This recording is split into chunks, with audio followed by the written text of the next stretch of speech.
Well, welcome to another Bright News discussion. I'm Shannon Braswell, and I'm joined today by Dr. Kevin Corn.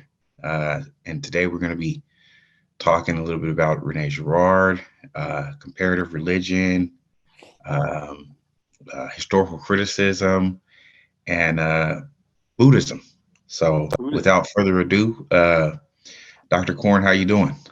I am well.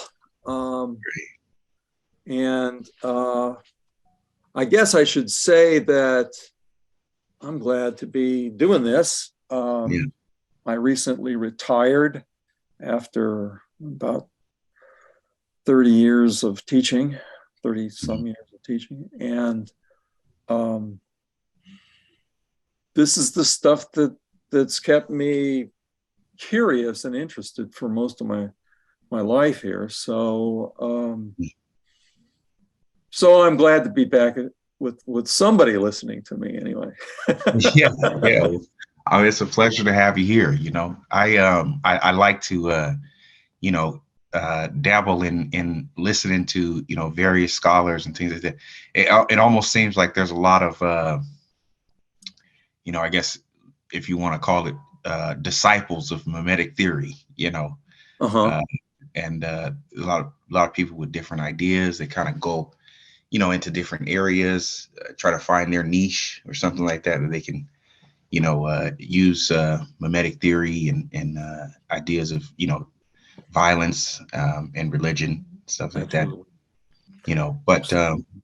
yeah. Um, but I just want to, for starters, like, want to ask what, where did you first sort of learn about Girard's ideas and his thoughts? Um, I think you interviewed George Dunn on a previous episode. George is a very, very old friend of mine and Mhm. uh, someone that he was talking to had recommended Girard to him. Uh, Mhm. I think we were something like graduate students at the time, and Mhm. um, he was very excited about it and uh, talked to me and some of our other acquaintances and said, we should be reading this guy and see what he has to say. So I did, and I was quite excited by it. It answered a number of problems that were running around in my head. Right. Um, I, one of the things that um, sort of has motivated me is the fact that I come from a mixed Jewish and Christian Protestant family, Okay. uh, which turned out, my parents were just fine with all that because they were completely secular and wouldn't have anything else to do with it. But issues of persecution and scapegoating have certainly been um, important to me in not just my scholarship, but in my life. So Girard explained a lot of that more clearly than I could get out of most other um, scholarship or theorizing. Right. And he did it in a way that was entirely compatible with the kind of social science background that had been my training. Uh, Mhm. uh, what he has done, or what he did, was come up with a number of insights that appear not only to be intuitively correct, but also falsifiable. You can Mhm. test some of these theories. Okay. Um, and I thought that the evidence of history was replete with examples of everything he talked about, or at Right. least most of what he talked about. Right. I have to say, I never really swallowed the Kool-Aid completely. Okay. Okay. I call myself Girardian and not a full-fledged Girardista. So there are Okay. points Right. Right. where I kind of back away and say, well, maybe we should think about it a little bit differently. But I had a chance to Right. meet Girard later on, and Okay. had lunch with him,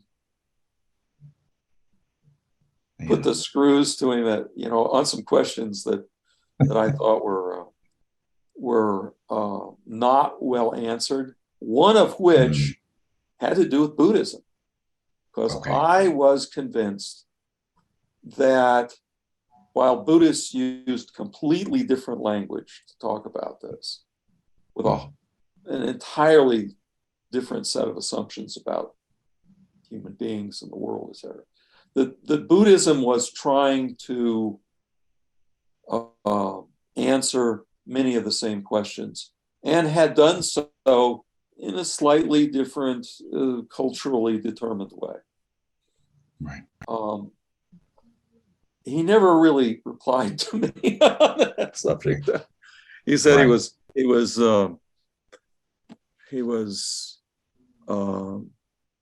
his next big project was going to be looking at the Brahmanas, and of course, what he found when he did that was that these guys really like sacrifice. Right. Right. Right. um, Yeah. He had. Whereas He I had. would say that the Buddhist critique of Indian religion was aimed at uh, disarming, or it was aimed at breaking the cycles of violence that, I mean, they call it the cycle of birth and death, but essentially it boiled down to the same thing that Girard called the cycle of violence, Right. and that there was ground there for explanation. Mhm. I think at the time Girard was making a fairly sharp turn, and most of what he wrote from there on in was theological, Mhm. and adopted this very Christian set of assumptions Right. that made the discussion of Buddhism just not very interesting to him. Mm. And so he and many of his followers have been saying for some time that Buddhism is really, underneath all the rhetoric, just perpetuating the cycles of violence Mhm. that it pretends to ameliorate. Mhm. Uh, the thing is that I can say the same thing about Christianity. Mm. Okay. Right? Okay. Right. Right. Everybody says they're against violence. Right. As long as they hammer enough bad guys, they'll have it, right? Right. Right. So it sent me off into a field of research that I would call Girardian, but not committed to his particular theology, I guess. And as Mhm. I mean, I'm Jewish. I'm Mhm. actively Jewish, Mhm. and in my practice and whatnot, um, Right. except for the Yeah. fact that I practice Buddhist meditation. Okay. And his insistence on Christian soteriology, salvation, etc., Mhm. just wasn't part of my universe. Okay. It's I've written articles and books and everything else on Christians and their obsession with salvation, but I Mhm. never bought into it. So Okay. Okay. And so what about the sort of appeal of Buddhism? Did you find interesting? I I know, just kind of off of sort of reading a couple of books and stuff like that. There were uh, there's a couple of traditions within Buddhism, and I know of two major ones. That's like Theravada Buddhism, Uh-huh. and I think the other one is Mahayana Buddhism. And you know, I know that well, correct me if I'm wrong, but I believe that you know with Theravada Buddhism, it's more of a kind of in terms of salvation, it's more of a kind of self realization. You have to kind of It's far more focused on individual enlightenment. right, If you want right, to call that, I mean, certainly, certainly as a professor of religious studies and whatnot, I've stood up there and said, well, Christians have this kind of salvation and right, Buddhists have that kind of salvation. yeah, And Jews have another, but we don't want to talk about right, it. right, right, So you can make those kinds of claims. I think the most important aspect of that, though, is that in Theravada Buddhism, they're a lot more interested in creating enlightenment one being at a time, right? okay, right, And mm, one person at a time, whatever. mm, And here's the thing about Buddhism. I got interested in these discussions of religious experience and enlightenment, and I think I was 14 when I bought my first book on the subject, okay, yeah, and I kind of bought it, mm, but it seemed to me that of all the different kinds of religious experiences being created and advocated, mm, the one that was the easiest to understand what these guys were talking about, because it mm, was bizarre. Right? I'm 14. yeah, What of all these different kinds, the Buddhists explained it the most clearly, and this is very important in any comparison with what Gerard says. They had a method of producing the experience, not the okay, idea of the experience, okay, not the explanation of the experience, right, but the Buddhists could say to you, if you do the following set of things, mm, maybe, just maybe, it'll happen to you. okay, And, later I could get into the statistical probabilities of people having those experiences and whatnot. And it turns out they're pretty good at producing those experiences. okay, They really are. right. But Um, were they sort of like a it's sort of like if you tell somebody you'll have this experience, then you will have this experience, or was it more like, well, if you meditate long enough, or if you you know do these certain things, you will begin to, you know, if you sit there and sit there and sit there, right. and then your knees give out Yeah. and you have surgery, which happened to me, Okay. Okay. um, maybe something will happen. Mm, mm, It's not a promise. mm, I mean, they've got, they're full of paradoxes. They want to say, well, you can spend all this time and maybe you'll never become enlightened, but mm, maybe, well, actually, you already are enlightened. You just haven't figured it out yet.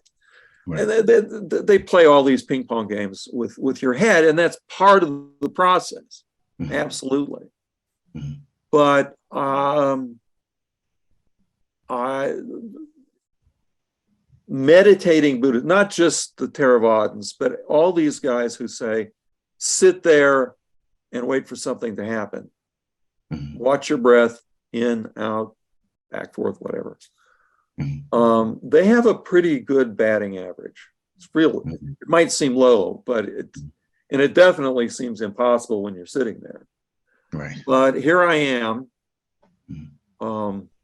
I'm 70 years old and I'm still doing Oh, it. okay.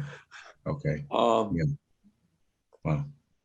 And so, so and so, yeah. I mean, maybe you can sort of take us back to like, okay, you were 14. Was this a period in time? Like, are we talking maybe like the 60s? Like, sort of absolutely. when? Okay, like when I want to say, and I don't know this for sure, but I'm just kind of assuming that, in the 60s, Eastern religious, ideas and stuff like that started to find their way into the Western world, Western academia, culture, and there was sort of this, craze. I mean, I'm just thinking here of like the Hare Krishnas, a lot of the gurus that came over from, India. They, Yeah. yeah, they came in the 60s. Mhm. So was All it? these histories are fraught with contradictions.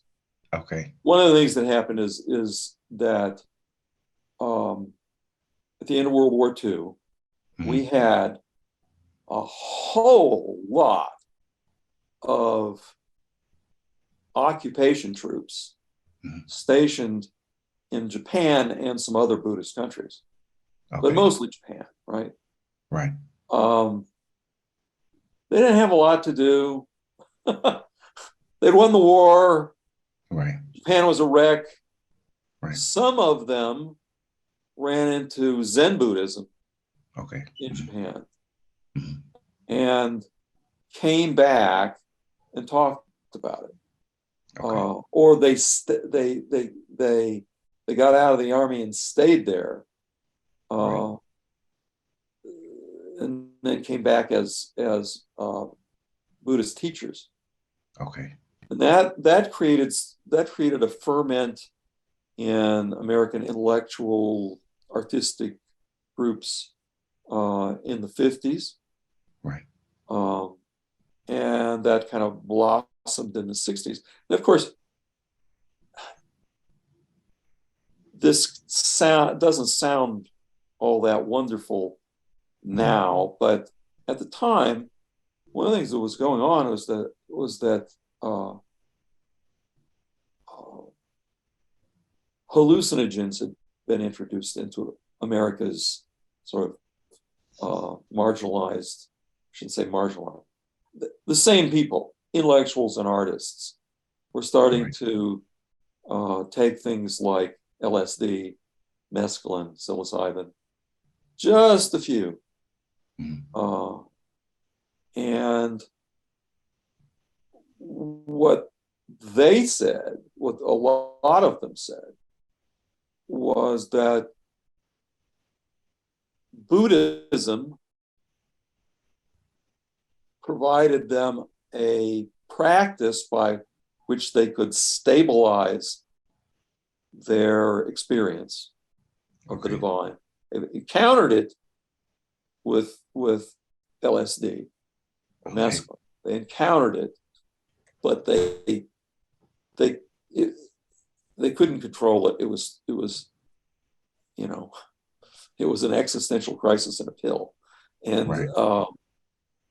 and so they started practicing Buddhist meditation and started to listening to some of these people who had come back from Japan and a whole passel of uh, uh,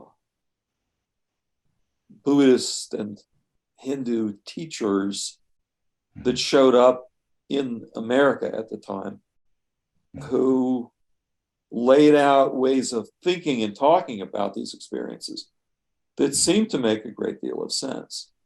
Right. I was not one of them. Okay. Um, Okay. 14 was a little young. Right. uh, Right. Yeah. so, um, but I think many of us in the 60s who were trying to sort out what was going on, right? Were convinced we needed to look in some new places. Okay. And, Right. you know, we began to discover that maybe we were psychologically kind of messed up, predisposed to a lot of unhappiness, and teenager. Okay. Anyway, Buddhism became a way to not just change your mind, but change your mind, change the way your mind worked. And I think it was extremely popular because of that. Now, it's very clear to me that this worked so well because sitting in Indianapolis, Indiana, or Modesto, for that matter, you didn't see a whole lot of Buddhists, and you didn't see the fact that they were as screwed up as anybody. Right? Right. And that there were all sorts of problems having to do with gurus and meditation teachers, Zen masters, etc., that proved that they were every bit as messed up as anybody else in the West, except for the fact that what they were teaching seemed to work somewhat. Right. Anyway, so we could look at them and think, oh, they're supermen, right? Right. They're not regular human beings. They're enlightened beings. Yeah. Wow. Right. But it kind of turned out to be a sort of do as I say do, not as I do. Right. It's like, but it's I mean, you see the same thing in Christianity or Judaism, right, where the preacher will say, look, I'm a sinner like everybody else. Right. I mean, if you've got a preacher who doesn't say that, yeah, maybe their Christianity is a little weak. Right. If you've got religious leaders, they're going to say, we've got a formula that's really hard to apply to your life sometimes, but it will work if you work at it. Right. Okay. Fine. If they get up and say, come on down, to the altar, and all your problems will be solved, well, then you got a good 3 weeks of being really high. Right. And sort of euphoria or ecstasy. Right? I mean, all religions do that. They always put the bar just a little higher than we can consistently reach. Sometimes we get it, sometimes we don't. We have to understand, though, that sometimes they get it and sometimes they don't too. Right. I think that's kind of built into most American mainstream Christianity. We know that our clergy are not perfect. But we didn't know that about the Zen masters and the venerable so-and-sos. Right. We didn't know that about them for a while. Now we do. Right. And, and some of the scandals that have happened in American Buddhist groups will rival anything that that Christian evangelicals or Catholic priests can do. I mean, people can be really awful. Right. Well, I wanna turn here and maybe ask the question of why you why you believe that sort of Buddhism is in large part incompatible with Rene Girard's thinking or his you know, theories. It's not incompatible, but it's not exactly commensurate. Okay. The gears aren't going to always line up. Right. There's lots and lots of stuff about Buddhism that is extremely similar to what Girard says. Mm-hmm. The more Girard gets theological, the less you're going to find those things. The more Okay. he sticks with his sort of social science, his anthropological and sociological insights, I think you will find that there is some compatibility. Now, here's the thing about studying religions is that they're nearly all incompatible with each other in some ways. Right. The gears never line up completely. The gears Right. never line up with themselves. It's within the tradition. Right. So there's going to be a good deal of friction. Does that mean that these people are doing something completely different than what we're doing? Mm-hmm. No, it doesn't. I think what struck me about this conversation and Mm-hmm. why I think it's so good to have these conversations Mm-hmm. is because human beings are incommensurable. Right. We're all a little different. We all have a slightly different set of experiences that don't always jive. Right. Now, that gives us an opportunity to know each other as fully separate, autonomous people, Mm-hmm. and that we can have, if you're exactly like me, Mm-hmm. there's not going to be a lot to talk about. Right. Right. Right. How do I get to know you if you and I are practically the same person? Well, we're not. Right.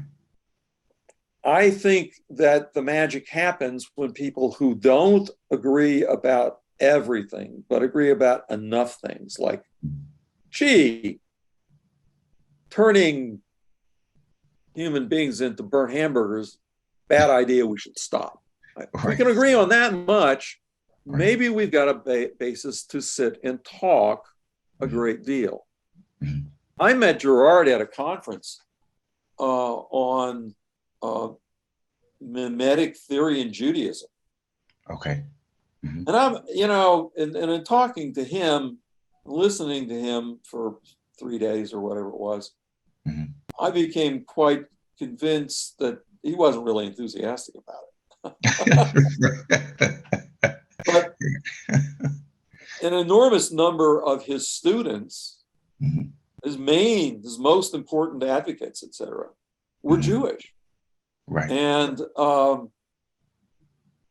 their example made it clear to me that there was a lot of really, really good stuff to be done Mm-hmm. in sitting down and talking about all this. Right. These conversations are how do we generate culture? How do we generate adaptation to new cultural phenomena? How do we do that? Mm-hmm. How do we do it in a positive way that doesn't end up with burned down cities and refugees dying on the roads? How do we do that? Right. This is how we talk to each other. Yeah. So I regard the disagreements and the incompatibilities as significant grist for the mill. Mm-hmm. Okay. Yeah. As opportunities to go forward. Mm-hmm. Right?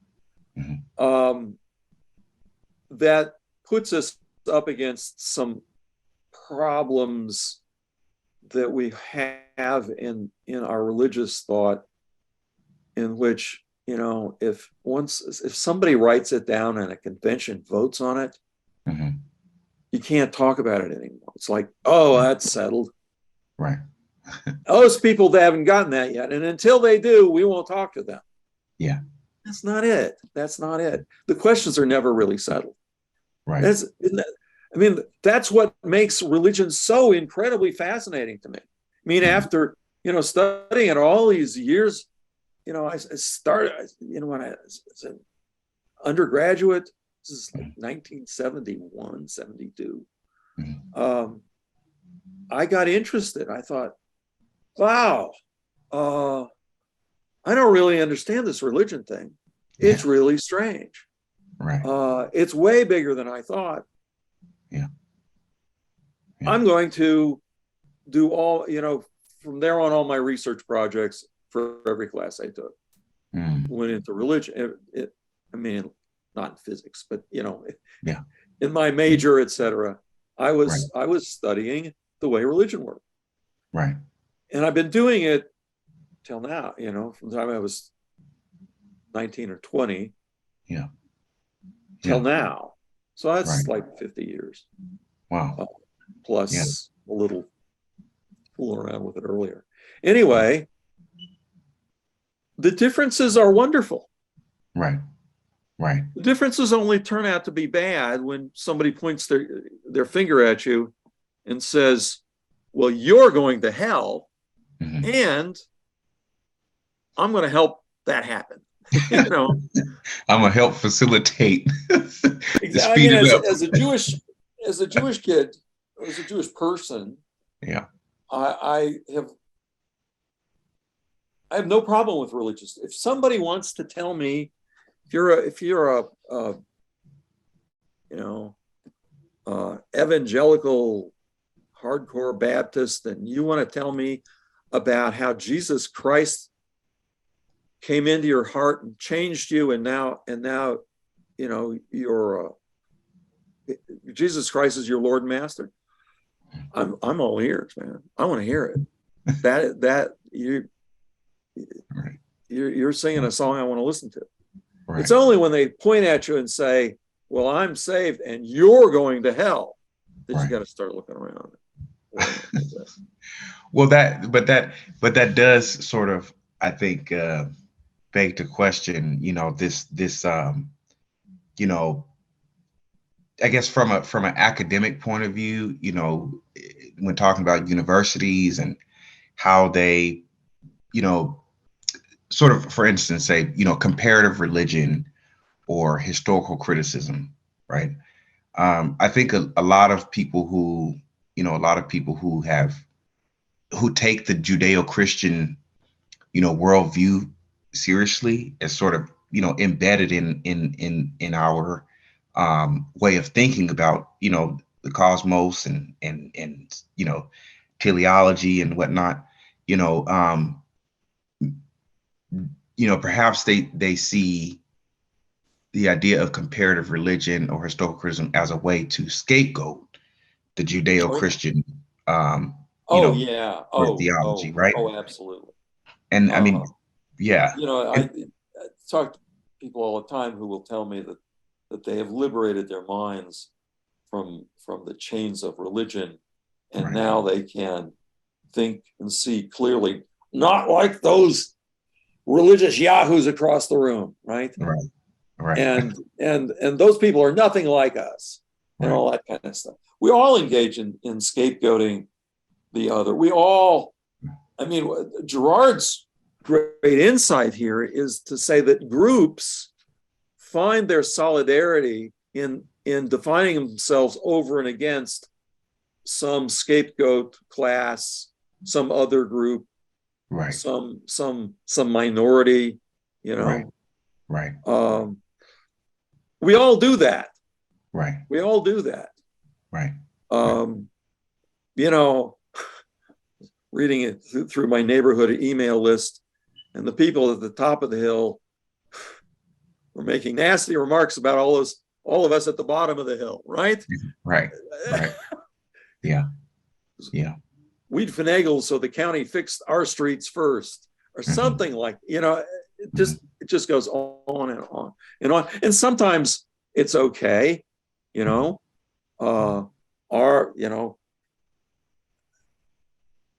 like people in Indianapolis are supporters of the Indianapolis Colts, Right. And they just love to get together in a stadium and yell their triumphant whoop-de-doos Right. at, those bastards from Boston. Right. Right. Yeah. Uh, Friendly jousting, right? that releases the tension. Right. Gerard says it doesn't actually release nearly enough tension, and we'll have to shoot each other afterwards. But it does bleed off some of that tension, and that friendly rivalry is, I think, unavoidable. Right. Yeah. But in terms of religions and whatnot, I don't know. I'm perfectly happy to be to mix things together. I'm perfectly happy to say that I use many of Gerard's insights in trying to explain why Americans are the way they are, how American churches have unfolded over time. Mm-hmm. I'm similarly happy to say that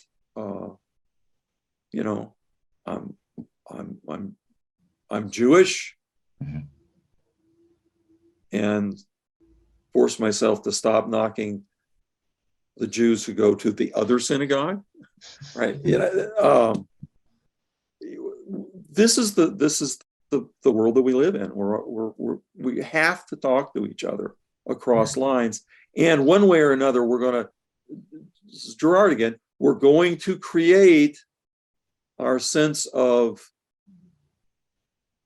usness and therefore me-ness by defining ourselves over and against somebody else. We just have to be very careful about it.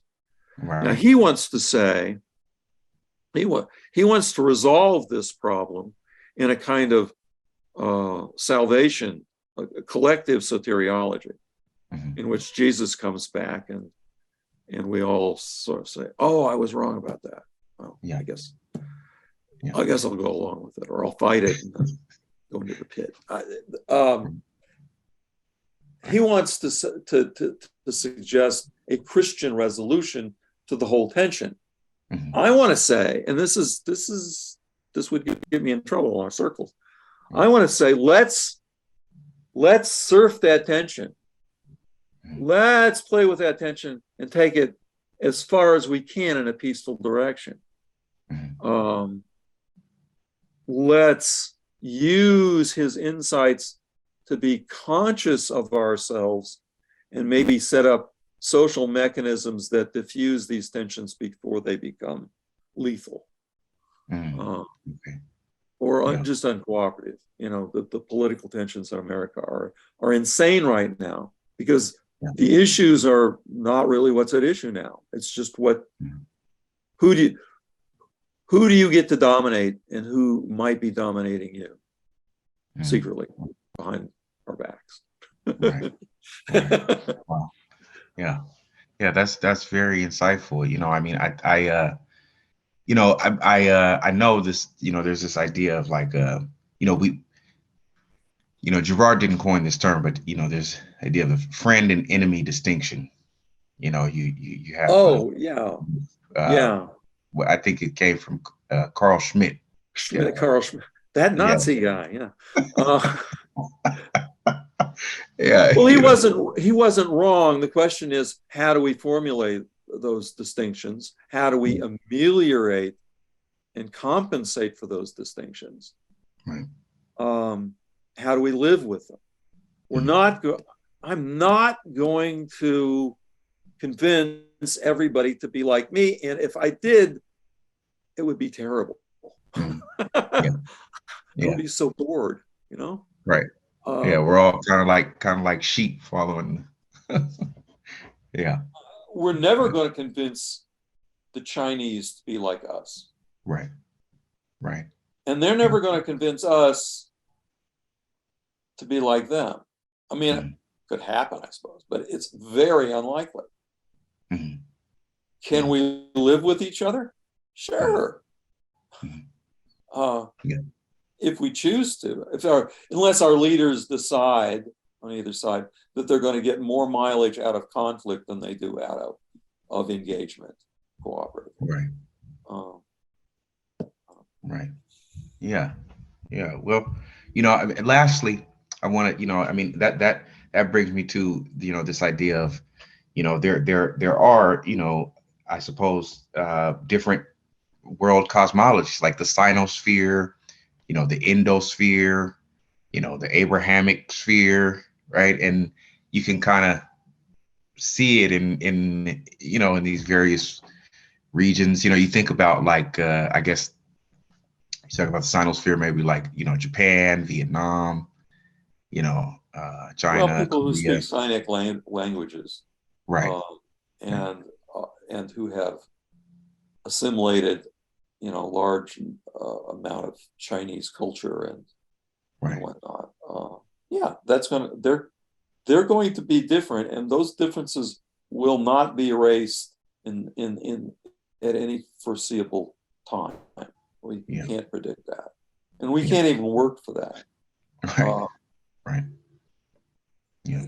I for a long time I knew somebody who spent a lot of time going to China to try to convince. She probably still does. To try to convince them to become good fundamentalist American Christians. Mhm. And, she had some success. Mhm. But left to their own devices, these fundamentalist Chinese Christians go off in their own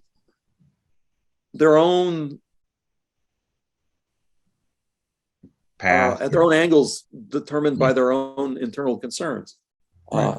It's one of the really interesting things about African religion right now.